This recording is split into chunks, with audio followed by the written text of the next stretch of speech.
Masturbation आपके healthy sexual development का एक नॉर्मल पार्ट होता है, कोई इसमें ऐसी हॉ वाली बात नहीं है, सब करते हैं, सबके साथ होता है ऐसा, तो इट्स फाइन। डॉक्टरों की ये बात हमारी समझ में नहीं आती जो ये कहते हैं कि ऐसा करना ठीक है। हमको उन लोगों की बात समझ में नहीं आती जो कहते हैं सर्वनाश का खेल खेलो और तुम स्वस्थ रहोगे। भगवान ऐसों की बुद्धि को बचाएं जो प्रमाण देना चाहिए कि हमारी नई पीढ़ी, हमारी नई समाज कैसे संयम में रहकर ऊपर उठती है। कोई भी घड़े में छेद कर दो भर जाए, ऐसा कैसे हो सकता है?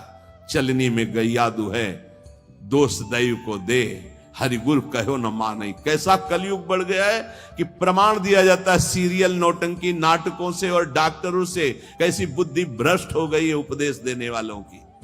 धर्म शास्त्रों की अवहेलना करके ऐसे उपदेश देने वालों को नरकी गति प्राप्त होगी, कोई भी हो।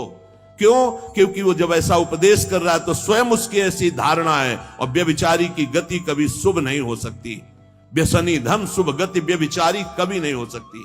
शास्त्र मर्यादा का नाश करने वाले ऐसे लोग प्रमाण देते हैं नाटकों, नौटंकी और फिल्मों का कि ऐसा करना उस फिल्म में कहा गया, ऐसा करना उस डॉक्टर क्या है?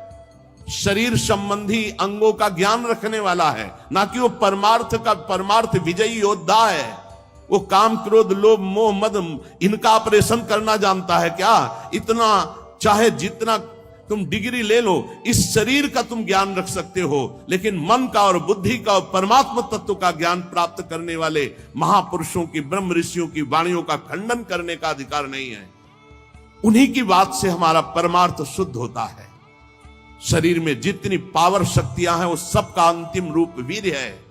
सबका अंतिम रूप, सप्तम धातु का अंतिम रूप बनता है जाकर वीर्य। और उस पावर का नाश करने वाला कभी स्वस्थ रह सकता है? कैसी बुद्धि है, कैसा उपदेश है?